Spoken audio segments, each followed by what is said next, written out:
वंदे मातरम। मैं हूं आपके साथ आयुषी गुप्ता। देश के कोने कोने से खबरों के बाद अब समय हो गया है आपको दुनिया से जुड़ी कुछ बड़ी खबरों के बारे में बताने का। इस खास बुलेटिन में हम आपको ये बताएंगे कि पूरे हफ्ते के दौरान दुनिया में क्या क्या हुआ।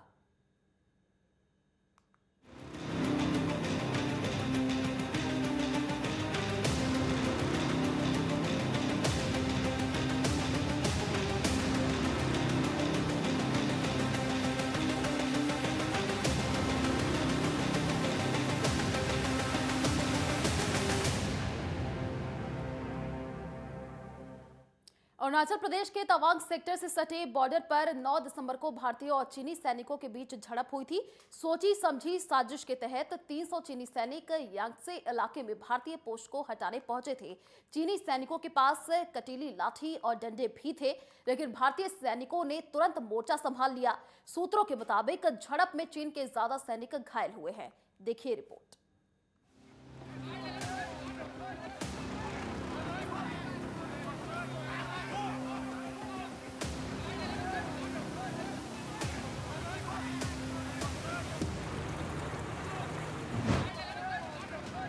भारत और चीन की सीमा पर तनाव बढ़ता को विमानों को तैनात करना पड़ा। इसके बाद 9 दिसंबर को चीनी सैनिकों ने तवांग के यांगात्से में भारतीय पोस्ट को हटाकर भारतीय इलाके में अतिक्रमण की कोशिश की, लेकिन इस बार भी उन्हें करारा जवाब मिला। भारतीय सैनिकों की बहादुरी के आगे चीनी सैनिक परस्त नजर आए और अपनी पोस्ट पर वापस लौट गए। कांग्रेस सरकार ने चीन की धमकी के बाद हमारे रोड और वाइटल बॉर्डर इंफ्रास्ट्रक्चर्स का निर्माण डैम चौक में रोक दिया। ये क्यों रोका गया, इसकी भी शोध की है। मैं कांग्रेस पार्टी को पूछना चाहता हूं, ये दोगला रवैया जनता के सामने नहीं चलता है। जनता सब देख रही है। आपके परिवार द्वारा चलाया गया फाउंडेशन, उसका FCRA रजिस्ट्रेशन चीन की दूतावास से मिले हुए अनुदान से समाप्त हुआ है। आपके ही समय में हजारों किलोमीटर भूमि अवैध रूप से हमसे हड़प ली गई है। आपके ही समय में हमें मिली हुई सुरक्षा परिषद की सदस्यता आपने निजी संबंधों को बनाने के लिए चीन की भेंट कर दी है। ये सारी जनता ये सभी विषयों को जानती है। मैं इतना स्पष्ट कहना चाहता हूं कि भारतीय जनता पार्टी की सरकार है, नरेंद्र मोदी इसके प्रधानमंत्री है, और जब तक भारतीय जनता पार्टी की मोदी सरकार चल रही है, 1 इंच जमीन पर भी कोई कब्जा नहीं कर सकता।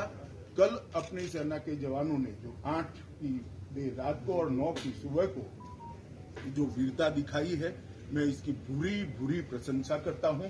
इन्होंने घुसे हुए सभी लोगों को कुछ ही घंटों में वापिस खदेड़ दिया और हमारी भूमि का रक्षण किया है। आदरणीय अध्यक्ष महोदय, मैं इस गरिमामयी सदन को अरुणाचल प्रदेश के तवांग सेक्टर में हमारी सीमा पर 9 दिसंबर 2022 को हुई एक घटना के बारे में अवगत कराना चाहूंगा। 9 दिसंबर 2022 को PLA ट्रुप्स ने तवांग सेक्टर के यांगसे एरिया में लाइन ऑफ एक्चुअल कंट्रोल पर अतिक्रमण कर स्टेटस को एक तरफा बदलने का प्रयास किया। चाइना के इस प्रयास का हमारी सेना ने दृढ़ता के साथ सामना किया है अध्यक्ष महोदय, और इस फेस ऑफ में हाथापाई भी हुई है। भारतीय सेना ने बहादुरी से PLA को हमारी टेरिटरी में अतिक्रमण करने से रोका और उन्हें उनकी पोस्ट पर वापस जाने के लिए मजबूर कर दिया अध्यक्ष महोदय। इस झड़प में दोनों ओर के कुछ सैनिकों को चोटें भी आई हैं, और मैं इस सदन को अवगत कराना चाहता हूं कि हमारे किसी भी सैनिक की न तो मृत्यु हुई है और न ही कोई गंभीर रूप से घायल हुआ है। इंडियन मिलिट्री कमांडर्स के टाइमली इंटरवेंशन के कारण PLA सोल्जर्स अपनी लोकेशंस पर वापस चले गए अध्यक्ष महोदय, और इस घटना के पश्चात एरिया के लोकल कमांडर ने 11 दिसंबर 2022 को अपने चाइनीज काउंटर पार्ट के साथ स्थापित व्यवस्था के तहत एक फ्लैग मीटिंग की और इस घटना पर चर्चा की। चीनी पक्ष को इस तरह के एक्शन के लिए मना किया गया और सीमा पर शांति बनाए रखने के लिए कहा गया। इस मुद्दे को चीनी पक्ष के साथ कूटनीतिक स्तर पर भी उठाया गया है। अध्यक्ष महोदय, मैं इस सदन को आश्वस्त करना चाहता हूं कि हमारी सेनाएं हमारी भौमिक अखंडता को सुरक्षित रखने के लिए पूरी तरह से प्रतिबद्ध हैं और इसके खिलाफ किसी भी प्रयास को रोकने के लिए सदैव तत्पर है हमारी भारत की सेना। और मुझे विश्वास है कि यह सदन हमारी सेनाओं की वीरता और साहस को एक स्वर से समर्थन देगा। चीन एलएसी पर स्थित यांगत्से में भारतीय सेना की मौजूदगी का लगातार विरोध करता रहा है, लेकिन पिछले कुछ समय से चीनी सेना एलएसी पर यांगत्से के पास काफी आक्रामक व्यवहार कर रही है। रक्षा सूत्रों के मुताबिक पिछले कुछ हफ्तों में 2 से 3 बार ऐसे मौके आए, चीन के ड्रोन ने भारतीय सीमा के पास उड़ान भरी। इन्हें देखकर वायुसेना ने लड़ाकू विमान तैनात किए। इसके बाद चीन के ड्रोन भाग खड़े हुए। भारत की ओर से चीन का जवाब देने के लिए सुखोई 30 विमान तैनात किए गए थे। भारत ने चालबाज चीन को एक बार फिर जवाब देकर सभी चीनी सैनिकों को खदेड़ दिया है।